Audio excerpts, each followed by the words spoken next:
बच्चों, myself Jitendra Yadav, welcome to the bright academy. आज के इस लेक्चर में हम बात करेंगे किसी भी डाइपोल की वजह से फील्ड कैसे फाइंड आउट किया जाता है, मतलब डाइपोल फील्ड की। तो किसी भी इलेक्ट्रिक डाइपोल की वजह से हम दो पोजीशन में इलेक्ट्रिक फील्ड फाइंड आउट करेंगे, एक एक्सियल पोजीशन और एक इक्वेटोरियल पोजीशन। एक्सियल पोजीशन क्या होता है उसको पहले जानेंगे, उसके बाद इक्वेटोरियल पोजीशन को। देखिए क्या होता है एक्सियल पोजीशन। पहले डाइपोल फील्ड क्या होता है कि डाइपोल की वजह से जो फील्ड प्रोड्यूस होता है उसे डाइपोल फील्ड बोला जाता है। डाइपोल क्या होता है इसके बारे में हम लोगों ने पिछले लेक्चर में बात कर चुके हैं। तो हमने बात किया था कि जब equal and opposite point charge एक दूसरे से स्मॉल डिस्टेंस पर रखे गए होते हैं उसे बोला जाता है इलेक्ट्रिक डाइपोल, और उसके मिड पॉइंट को सेंटर ऑफ डाइपोल जिसे ओ से डिनोट करते हैं। यहाँ पर दो चार्ज हैं तो ये भी फील्ड प्रोड्यूस करेगा, ये भी अपना फील्ड प्रोड्यूस होगा। फील्ड कैसे आता है? चार्ज की वजह से। यहाँ पर दो चार्ज हैं और दोनों अपना फील्ड प्रोड्यूस करेंगे और दोनों का कंबाइंड जो फील्ड होगा उसे बोलेंगे field due to dipole. Axial line क्या होता है? जो लाइन दोनों चार्जेस को मिलाते हुए जाती है उसे बोला जाता है एक्सियल लाइन। दोनों चार्जेस को मिलाने वाली लाइन एक्सियल लाइन कहलाती है। और इस एक्सियल लाइन के परपेंडिकुलर लाइन जो सेंटर ऑफ डाइपोल से जाती है ओ से, उसे बोला जाता है इक्वेटोरियल लाइन। तो हम पहले केस में निकालेंगे एक्सियल लाइन के लिए फील्ड और दूसरे केस में निकालेंगे इक्वेटोरियल लाइन के लिए। तो एक्सियल लाइन का मतलब ये जो चार्जेस को मिला रही लाइन, इस पर कहीं भी अगर कोई पॉइंट रख दें उस पर कितना फील्ड आएगा।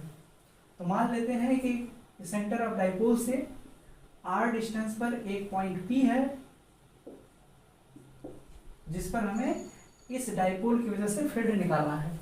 तो मान लेते हैं कि माइनस क्यू चार्ज की वजह से जो फील्ड है इस पर E1 है, स्मॉल E1। मान लेते हैं कि माइनस क्यू चार्ज की वजह से इस पॉइंट P पर जो फील्ड है E1 है और प्लस क्यू चार्ज की वजह से इस पर फील्ड E2 है।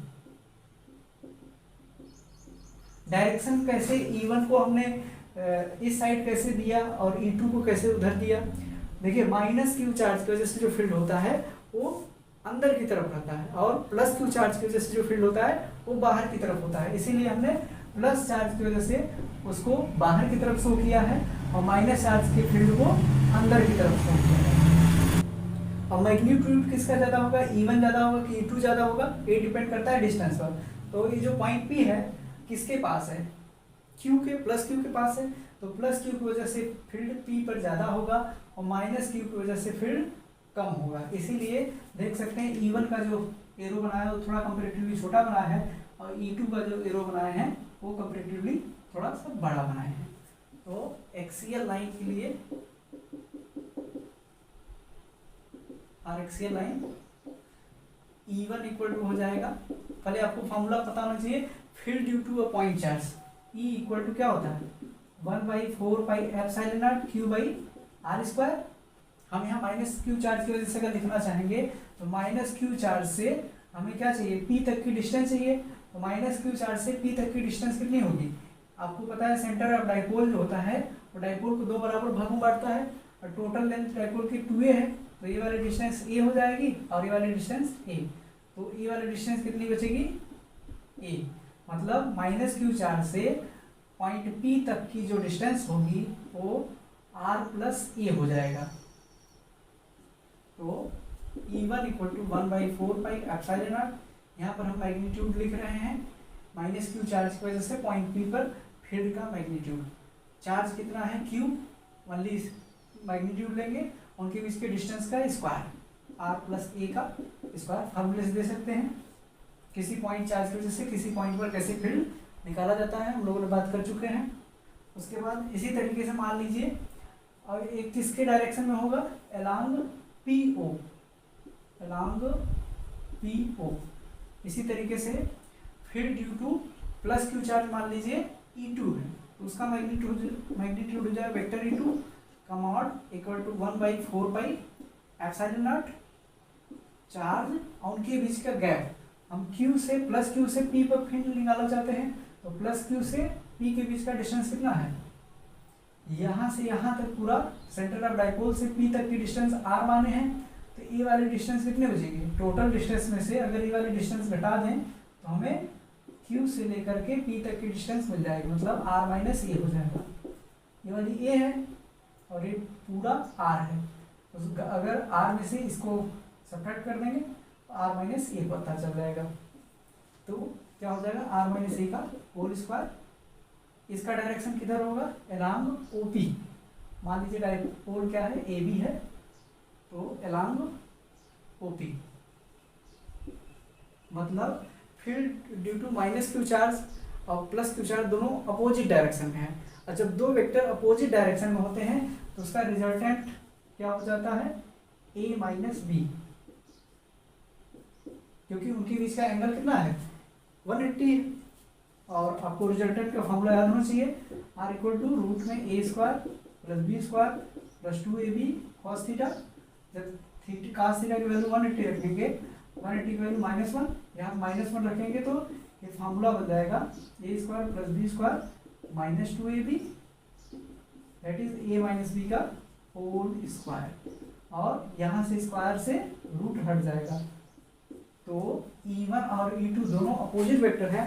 इसका रिजल्टेंट जो होगा, रिजल्टेंट इंटेंसिटी, मान लीजिए रिजल्टेंट इंटेंसिटी क्या है, वेक्टर E है और उसकी वैल्यू होगी vector E2 minus vector E1 के बराबर। ये कैसे आया, क्योंकि दोनों अपोजिट डायरेक्शन में हैं।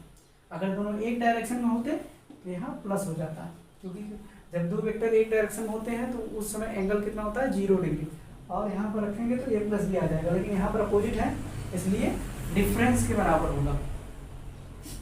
E2 की वैल्यू कितनी है उसको पुट करते हैं, 1/4 pi epsilon naught Q by R minus a का whole square minus 1/4 pi epsilon naught Q by R plus a का होल स्क्वायर। वैल्यू हमने पुट कर दिया E2 एंड E1 का। अब इसमें जो कॉमन है उसको कॉमन ले लेते हैं, 1/4 पाई एप्सिलॉन नॉट कॉमन है दोनों में, और Q भी कॉमन है क्या, तो बचेगा 1/R माइनस ए का whole square minus 1/R plus a का whole square. Q divide by 4 pi epsilon as it is रहने दीजिए। अब यहाँ पर इसको सिंप्लीफाई कर लेते हैं, एलसीएम आ जाएगा R माइनस ए का square into R plus a का स्क्वायर।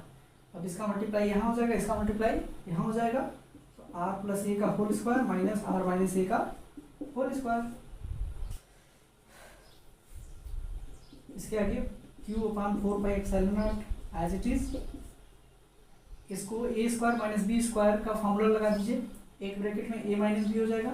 A का रोल R प्लस ए कर रहा है, B का रोल R माइनस ए कर रहा है, तो A माइनस बी मतलब R प्लस ए माइनस, इसको जब लिखेंगे तो माइनस बाहर जब लगेगा तो ब्रैकेट ओपन होगा तो साइन चेंज हो जाएगा, ये R प्लस ए हो जाएगा, तो A माइनस बी होगा। दूसरे ब्रैकेट में क्या करते हैं, A प्लस बी, तो A का रोल R प्लस ए और B का रोल R माइनस ए प्लस R माइनस ए। उसी तरीके से नीचे क्या है, R माइनस ए R प्लस ए माइनस बी, ए प्लस बी क्या होता है, ए स्क्वायर माइनस बी स्क्वायर, तो नीचे हो जाएगा R square minus a square और होल स्क्वायर। यहाँ पर R कैंसिल हो जाएगा और यहाँ पर ए कैंसिल हो जाएगा। आगे हम स्पेस यहाँ कम है तो आगे देख लेते हैं, Q/4 पाई एप्सिलॉन नॉट, ऊपर बचेगा 2A into 2R divide by R square minus a square का होल स्क्वायर। अब Q इंटू 2A को आप जानते होंगे पहले से ही, डाइपोल मोमेंट। डाइपोल मोमेंट कैसे निकाला जाता है, कोई एक चार्ज लेते हैं, उनके बीच के गैप से मल्टीप्लाई कर देते हैं। तो यहाँ पर चार्ज क्या है, Q है, उनके बीच का सेपरेशन 2A है, मल्टीप्लाई कर देंगे Q इंटू 2A, वो डाइपोल मोमेंट हो जाएगा। Q/4 पाई एप्सिलॉन नॉट, यहाँ पर Q इंटू 2A एक साथ कर लेते हैं इंटू 2R अपॉन में 4 pi epsilon not divide by into R square minus a square का होल स्क्वायर। इस लाइन को हम ऐसे लिख सकते हैं, equal to Q into 2A के प्लेस पर क्या रख सकते हैं, P लिख सकते हैं, क्योंकि डाइपोल मोमेंट आपको पता होना चाहिए, कोई चार्ज लेंगे, उनके बीच के गैप से मल्टीप्लाई कर देंगे, तो यहाँ पर हो जाएगा 1/4πε0 Q 2a के प्लेस पर P हो जाएगा। तो टोटल लिख सकते हैं 2PR divide by r square minus a square का होल स्क्वायर। ये आ गया रिजल्टेंट इंटेंसिटी का फार्मूला। किसी भी डाइपोल की वजह से एक्सियल लाइन पर अगर कोई पॉइंट हो तो उसके लिए जो फील्ड निकाला जाता है इस फार्मूले से निकाला जाता है। मतलब हमें सेंटर ऑफ डाइपोल से डिस्टेंस पता हो जहाँ पर हम फील्ड निकाल रहे हैं, और क्या पता होना चाहिए, डाइपोल मोमेंट, तो हम उस पॉइंट पर कितना फील्ड है बता सकते हैं। अगर आर की वैल्यू मच ग्रेटर हो कंपेरिजन टू ए, अगर आर की वैल्यू बहुत बड़ी हो और ए की वैल्यू बहुत छोटी हो, आपको पता होना चाहिए कि जो डाइपोल होता है बहुत ही शार्ट होता है। कितना साइज छोटा होता है, उनके बीच गैप जो है वेरी स्मॉल होता है। तो वेरी स्मॉल है तो आपको पता होना चाहिए किसी भी छोटी क्वांटिटी का जब स्क्वायर किया जाता है तो और ज़्यादा छोटी हो जाती है। ठीक है, तो हम उस केस में ए स्क्वायर को निगलेक्ट कर सकते हैं।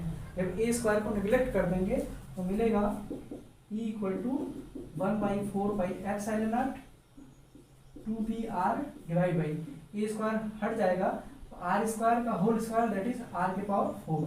यहाँ पर ऊपर r है, नीचे r के पावर 4 है, एक r क्या हो जाएगा, कैंसिल हो जाएगा, 2p/r3। अगर कोई पूछेगा एक्सियल पोजीशन के लिए जो फील्ड का फार्मूला होता है तो आप बोलेंगे 1/4πε0 2p/r3।